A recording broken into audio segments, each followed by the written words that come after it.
saudara. Ayat 1 sampai 14. Wahyu 11 ayat 1 sampai 14. Kemudian diberikanlah kepadaku sebatang bulu, seperti tongkat pengukur rupanya, dengan kata-kata yang berikut. Bangunlah dan ukurlah bait suci Allah dan mezbah dan mereka yang beribadah di dalamnya. Tetapi kecualikan pelataran bait suci yang di sebelah luar. Janganlah kau mengukurnya, karena ia telah diberikan kepada bangsa-bangsa lain, dan mereka akan menginjak-injak kota suci 42 bulan lamanya. Dan aku akan memberi tugas kepada 2 saksiku, supaya mereka bernubuat sambil berkabung, 1260 hari lamanya.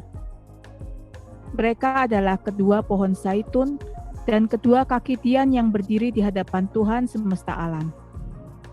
Dan jikalau ada orang yang hendak menyakiti mereka, keluarlah api dari mulut mereka, menghanguskan semua musuh mereka. Dan jikalau ada orang yang hendak menyakiti mereka, maka orang itu harus mati secara itu. Mereka mempunyai kuasa menutup langit, supaya jangan turun hujan selama mereka bernubuat. Dan mereka mempunyai kuasa atas segala air, untuk mengubahnya menjadi darah, dan untuk memukul bumi dengan segala jenis malapetaka, setiap kali mereka menghendakinya. Dan apabila mereka telah menyelesaikan kesaksian mereka, maka binatang yang muncul dari jurang maut akan memerangi mereka dan mengalahkan serta membunuh mereka. Dan mayat mereka akan terletak di atas jalan raya kota besar, yang secara rohani disebut Sodom dan Mesir, di mana juga Tuhan mereka disalibkan. Dan orang-orang dari segala bangsa, dan suku dan bahasa dan kaum melihat mayat mereka 3,5 hari lamanya, dan orang-orang itu tidak memperbolehkan mayat mereka dikuburkan. Dan mereka yang diam di atas bumi bergembira dan bersukacita atas mereka itu, dan berpesta dan saling mengirim hadiah, karena kedua nabi itu telah merupakan siksaan bagi semua orang yang diam di atas bumi. 3,5 hari kemudian, masuklah roh kehidupan dari Allah ke dalam mereka, sehingga mereka bangkit dan semua orang yang melihat mereka menjadi sangat takut. Dan orang-orang itu mendengar suatu suara yang nyaring dari surga berkata kepada mereka, "Naiklah kemari." Lalu naiklah mereka ke langit, diselubungi awan, disaksikan oleh musuh-musuh mereka. Pada saat itu terjadilah gempa bumi yang dahsyat, dan 1/10 bagian dari kota itu rubuh, dan 7.000 orang mati oleh gempa itu. Dan orang-orang lain sangat ketakutan, lalu memuliakan Allah yang di surga. Celakalah yang kedua sudah lewat. Lihatlah, celaka yang ketiga segera menyusul. Iya, haleluya. Firman Tuhan selalu baru setiap pagi bagi orang-orang yang hidup di dalam agape Kristus dengan bermarturia, berdiakonia, dan mengasihi, mengampuni, memberkati, dan rajin setia dengan logos, setia persis dengan logos ya. Nah, hari ini kita belajar tentang pelataran bait suci. Ya, pelataran bait suci. Kalau ada pelataran bagian dalam, ada pelataran bagian luar. Ya, karena di dalam bait suci itu kan dari pelataran ruang suci, ruang maha suci. Kemarin kita sudah jelaskan semua perkakas di ruang suci, di pelataran, di pelataran, di ruang suci, ruang maha suci sudah kita jelaskan kemarin ya. Tentang tembaga itu pun sudah kita jelaskan bahwa itu adalah sebuah covenant antara kita dengan Yehova Elohim, covenant kita dengan Yesus, bahwa daging kita itu akan disembelih. Karena tembaga itu adalah sebuah simbol dari covenant, dari yang pemisahan kehidupan kita ya, hidup yang hanya bagi Yesus. Roma 12 ayat 1 sudah pernah kita bahas juga. Nah, hari ini kita lihat bagaimana pelataran itu menjadi sangat penting, pelataran bagian dalam dan pelataran bagian luar. Bait suci ini lagi cerita tentang tubuh, jiwa, roh kita ya. Bagian tubuh kita adalah bagian daging yang disembelih, hawa nafsu yang disembelih, ego, gengsi, arogansi, kesombongan, kegagalan masa lalu, yang meratapi diri sendiri, yang selfish itu ya, itu yang disembahkan bagi Tuhan. Nah kemudian kita masuk dalam kolam pembasuhan ya.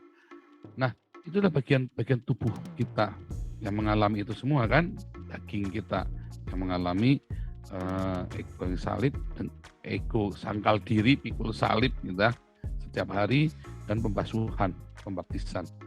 Nah ruangan suci lagi cerita tentang jiwa kita ya, bagaimana kita selalu berdiakonia dan bermarturia, dan ruangan maha suci adalah sebuah perjanjian kekal di dalam roh kita ya. Nah lalu ada pelataran bagian luar. Ada pelataran bagian luar, ada pelataran bagian luar yang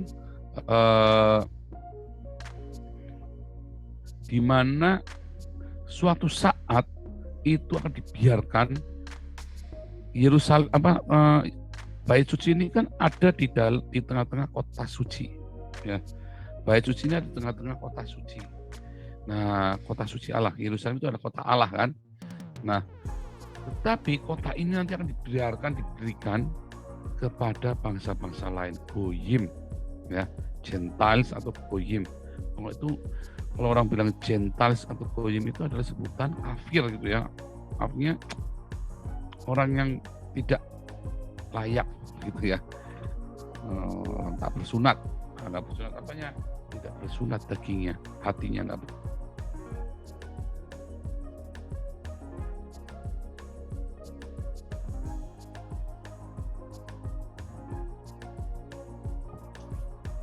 Suaranya nggak ada, Pak. Ana. Ya, betul Pak Iman. Pak Paul connection sepertinya.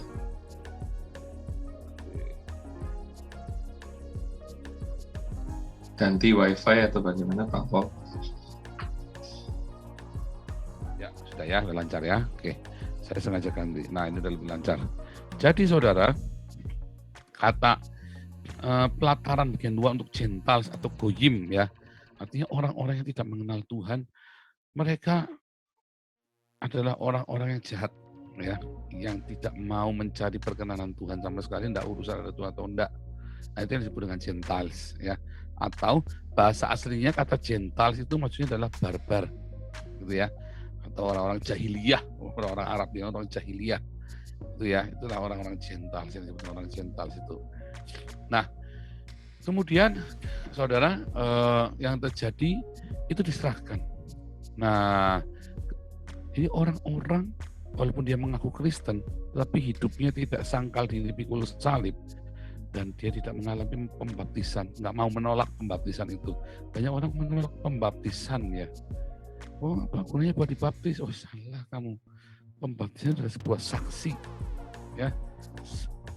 Air itu adalah saksi keselamatan kita. Hati-hati ya kalau Anda menolak dibaptis. Saya percaya tapi nggak mau dibaptis, ya itu namanya bukan percaya. Karena Yesus sudah dibaptis. Ya itu perintah lah, mau dilanggar. Perintah kok ya. Itu kan ritual. Oh bukan, siapa bilang baptis itu ritual? Anda minum air apakah ritual? Kan enggak. Baptisan itu ada sebuah saksi. Ada 3 saksi, air, darah, dan roh.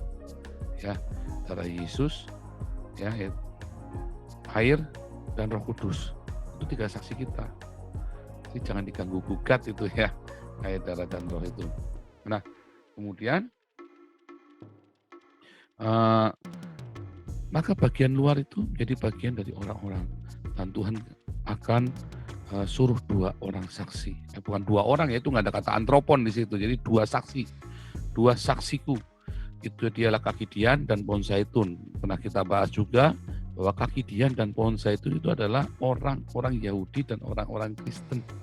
Ya, dalam Roma 14 dan Zakaria 11 itu adalah orang-orang Kristen ya, dan orang-orang Yahudi. Itulah 2 saksi.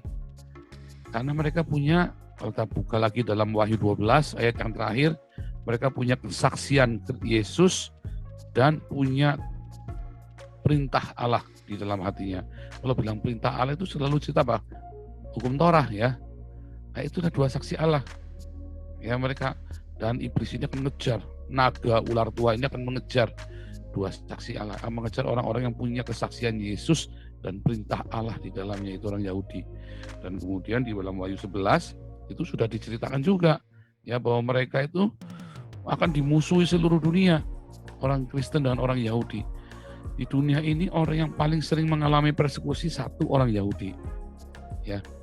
Di dunia ini ya, kelompok masyarakat yang paling sering dipersekusi, dianiaya, satu itu orang Yahudi, dua itu orang Kristen. Ya, itu paling sering dianiaya. Dua itu. Itu dunia berusaha memusnahkan, baik waktu di negara komunis, baik itu dalam negara Islam, ya kan, baik itu ada di negara-negara sosialis, baik itu bahkan di negara-negara liberal. Mereka berusaha menghancurkan orang-orang Kristen, menganiaya orang Kristen. Nah, itulah yang dimaksud dengan mereka diserahkan kepada Goyim, ya, kepada Gentiles. Dan orang-orang ini yang akan berusaha memusnahkan perjanjian Tuhan, ya. Nah, kemudian ada dua saksi Allah, yaitu orang Kristen dan orang Yahudi ini bersaksi. Orang Kristen bersaksi tentang bagaimana Yesus yang mati dan bangkit untuk menyelamatkan manusia. Orang Yahudi bersaksi bahwa Jehovah Elohim yang kita kenal di dalam Yesus, ya, ialah yang menciptakan semesta alam ini. Dan kita punya kitab suci yang sama, ya, yaitu Perjanjian Lama atau Tanakh. Ya, itu yang namanya dua saksi. Ya, Tanakh ini kan dipakai oleh orang Yahudi dan orang Kristen. Kalau orang Islam nggak pakai Tanakh, mereka punya karangan sendiri, beda banget, ya, beda banget. Nah, itu makanya bilang itulah antikristus itu tadi. Tapi kita mau balik lagi ya, Jadi orang-orang yang tidak mau menyalibkan dagingnya, orang-orang Kristen yang tidak mau menyalibkan dagingnya, atau dia cuma dibaptis tapi dia tidak mau menyalibkan dagingnya, orang-orang ini nanti itu yang menjadi orang-orang bangsa-bangsa lain, Goyim itu, ya. Dan orang-orang ini yang hidupnya yang ada di pelataran itu diinjak-injak oleh bangsa-bangsa lain, dan dia akan ikut hanyut ke sana. Mereka menjadi kelompok dari antikristus ini. Maka Anda yang tidak mau menyalibkan dagingnya, ya, senggol bacok, dikit-dikit backing-backingan, dikit-dikit menyatakan kekuasaannya Anda, kehebatannya Anda, wah, gundulmu bisa tak tuku, nah, gitu misalnya gitu kan. Nah, maksudnya tapi saya sering bilang gitu tapi bercanda ya, maksudnya peyang apa itu, Anda harus bedakan ya. Kadang-kadang Anda itu kurang suka bercanda itu, makanya cepat tua kan. Kalau saya kan awet muda, kenapa saya suka bercanda ya. Wah, hidup itu jangan tuh, hidup ini hanya bercanda, hanya gurauan saja. Kita menertawakan masa lalu kita, dan kita menertawakan masa depan kita. Bukan tertawa getir.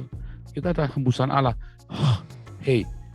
Ada hembusan Allah, makanya kita menertawakan masa lalu kita yang konyol, kebodohan kita di masa lalu, ya, dan kita berdamai dengan hidup kita hari ini, dan kita menertawakan masa depan kita karena kita ada confidence, kita punya faith, ada iman, kita percaya, ada pengharapan, ada kasih, sehingga kita tidak takut, kita tidak khawatir, dan kita tidak putus asa karena kita punya kasih, kita punya iman, kita punya pengharapan. Ya, jadi jangan anti bercanda, jangan terlalu serius. Ya juga jangan kelewatan bercandanya, kasihan. Jangan membuat orang lain jadi bahan olok-olokan, ya, jangan. Tapi saudaraku, balik lagi, ya, dua saksi ini, kandil dan pohon zaitun. Ya kita yang jadi saksi. Masalahnya banyak orang berhenti tidak mau bersaksi. Tuhanlah yang membuat kita menjadi saksi di dalam Wahyu 11. Ya, kita lah yang jadi saksi itu. Dan kita yang bersaksi nanti di zaman ketika antikristus datang, kita menjadi saksi. Ketika nanti antikristus itu menguasai dunia, maka kita akan bernubuat dan melakukan tanda-tanda ajaib itu. Nah, hari ini adalah hari-hari persiapan itu. Makanya Anda harus belajar berdiakonia dan bermarturia. Itulah sebabnya Anda ada di ruangan maha suci. dipersiapkan untuk menjadi imam-imam. Karena dua saksi ini yaitu kita, tidak terkecuali ayah Anda dan saya, tidak terkecuali, yaitu orang Yahudi dan orang Kristen. Kalau Anda mau hidup benar, harus berdiakonia bermarturia, itulah persiapan kita masuk di dalam masa-masa antikristus. Bukan jadi malah ketakutan ketemu antikristus, jangan takut. Ya.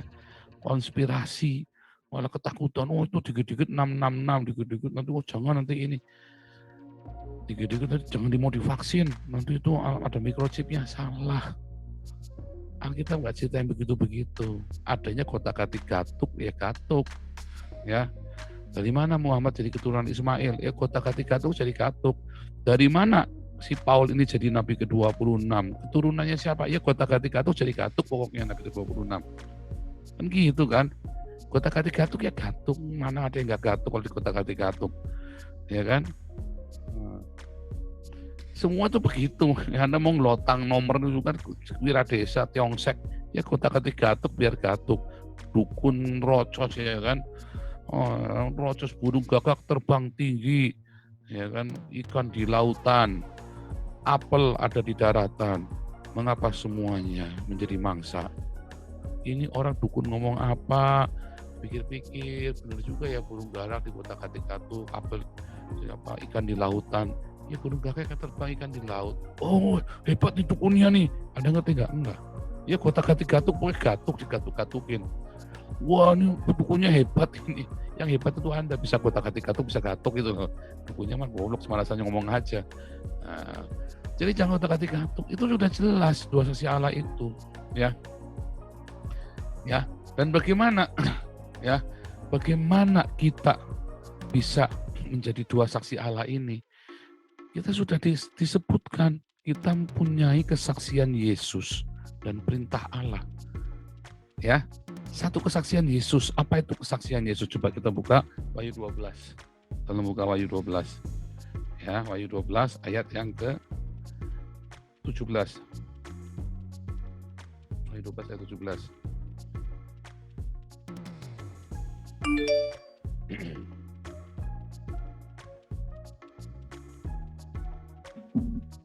Ya. Wahyu 12 ayat 17 yang terakhir.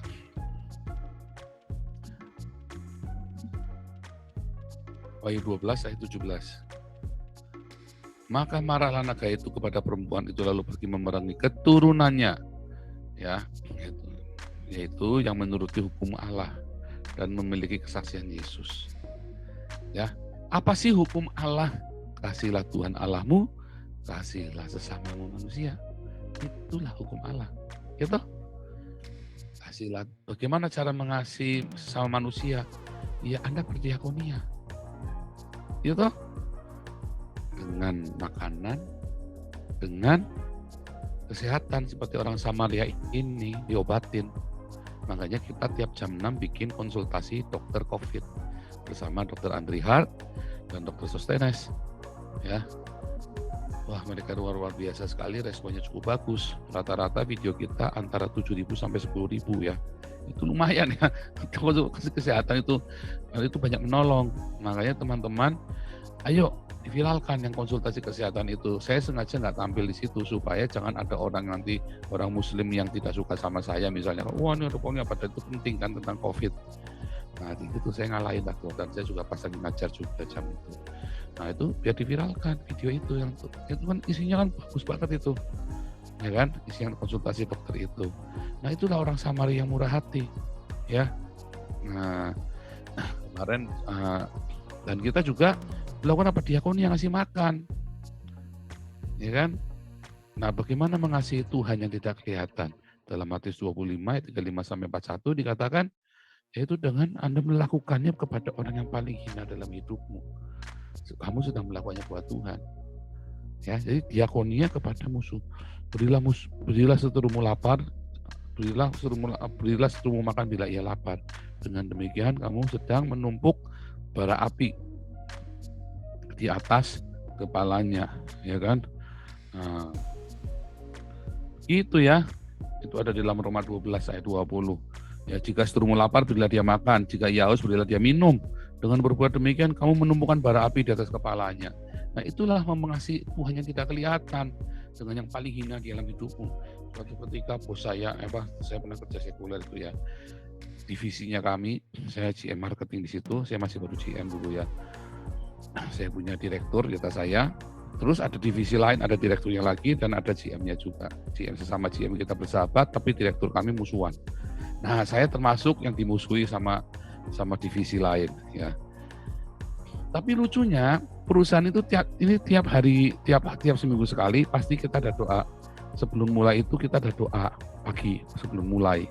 Selalu ada doa pagi ya. Dan kalau doa pagi ini kita selalu gantian bawa firman gitu kan. Nah, suatu ketika giliran orang ini si Pak Direktur ini yang nggak suka lah sama kami gitu ya. Terus direktur ini bilang, coba tuh kamu Paul yang katanya bekas pendeta itu. Bekas masih pendeta, bekas anak aja. Saya tin maker itu kita utusan misi tapi kita mensuplai diri kita sendiri gitu ya. Saya dari dulu tuh pelayanan nggak pernah digaji sama, nggak pernah minta either proposal gitu ya, nggak pernah. Buat diri saya sendiri itu saya nggak pernah. Ya kan, karena saya terbiasa self supply, ya kan. Jadi waktu itu, waktu bekas pendeta, saya masih pendeta, bekas pendeta. Mana ayatnya? Oh, kamu harus mengasihi musuhmu, berilah seterumu lapar. Lah saya kan ayat hafalan itu Roma 12 Pak, saya bilang begitu kan. Oh, mana Roma 12 dibaca? Wah tuh benar tuh dia bilang. Terus apa buktinya? Kamu sudah melakukannya belum? Ya sudah toh Pak. Wah sudah melakukan apanya, buktinya apa? Lah itu buktinya Bapak, saya bilang begitu kan. Semuanya pada diem semua, tegang, tiba-tiba ketawa gitu kan. Si bapaknya ini, si Pak Direkturnya ini mukanya merah semua. Maksudnya karena si bapaknya ini kepalanya botak gitu loh. Kan bapaknya ini kan selalu kalau ngomongin saya nyinyir sekali kan. Jahat sekali kan bapak ini. Cuman kalau saya kan memang masuk kiri keluar kanan kalau dinyinyirin begitu kan. Dari dulu memang dapat masuk kiri keluar kanan. Jadi nah itu buktinya bapak itu. Saya bilang begitu kan.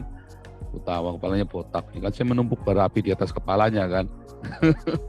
Itu begitu saudara. Jadi itulah menumpuk bara api kepalanya. Itulah namanya mengasihi Tuhan yang tidak kelihatan. Nah, kemudian kesaksian Yesus. Apa itu kesaksian Yesus? Pengalaman pribadi sama Tuhan Yesus. Ya, kalau tetangga saya dulu di Indonesia, kalau bilang aku bersaksi, ya kan aku bersaksi, saksinya saksi dusta. Nggak pernah lihat, ini ngomongnya bersaksi. Ya, makanya di Indonesia itu banyak saksi dusta ya. Karena kebiasaan bersaksi dusta, agamanya pun mengajarkan saksi dusta. Ya kan? Kita nggak boleh bersaksi dusta. Kalau Anda tidak ngalamin ya nggak usah. Ya kan? Anda harus mengalami dengan Yesus supaya Anda bisa bersaksi. Ya, apa yang Anda saksikan? Satu, Yesus yang menyelamatkan hidupmu. Anda saksikan Yesus yang menebus hidupmu. Ya kan? Yang menyelamatkan hidupmu dan memulihkan hidupmu. Itu yang Anda saksikan. Makanya minta pengalaman bersama Tuhan. Sehingga Anda bisa bersaksi. Anda punya perintah Allah, Anda punya kesaksian. Itu kelihatan, ya itu balik lagi diakonia Pak, tiap hari doanya diakonia, marturia, udah gitu ngasih nomor rekening. Kita yang dengar bosan, jangan bilang bosan. Sampai itu sampai Anda muntah-muntah dengarkan kepada diakonia marturia. Nanti Anda yang diuntungkan.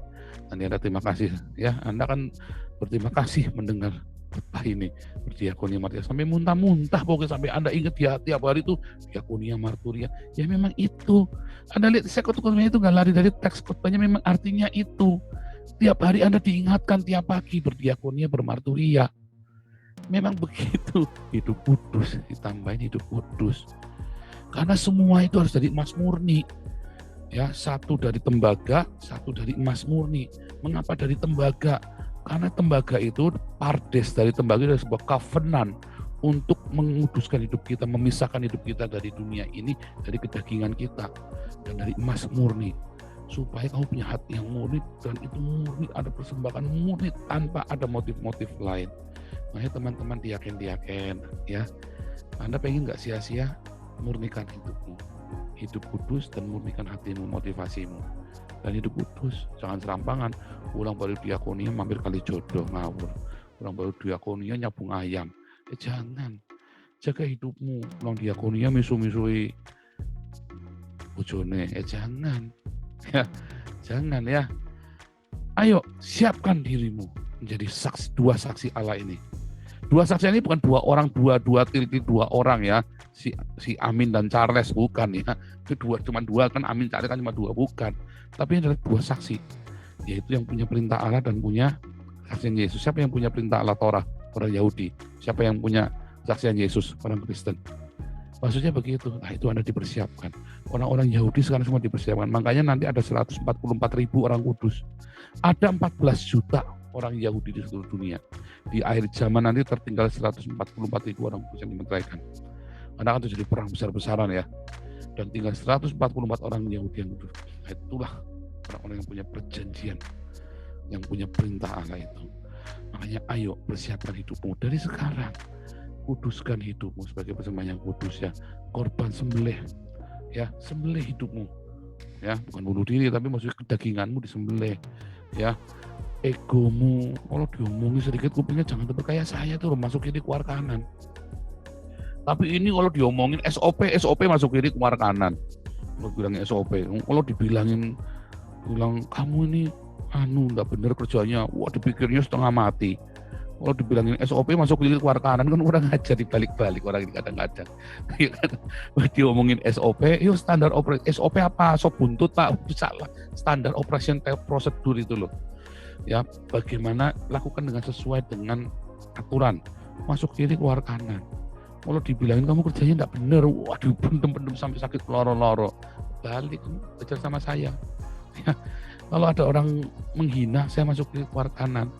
Tapi kalau ada sesuatu petunjuk dari Tuhan, tak pegang, jangan dibalik.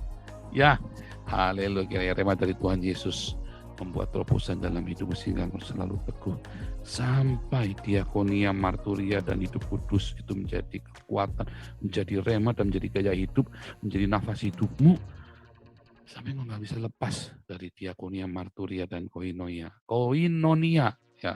Salah terus saya ngomong ya, koinonia ya, koinonia, diakonia ya. Begitu ya, God bless you semuanya, Tuhan Yesus memberkati.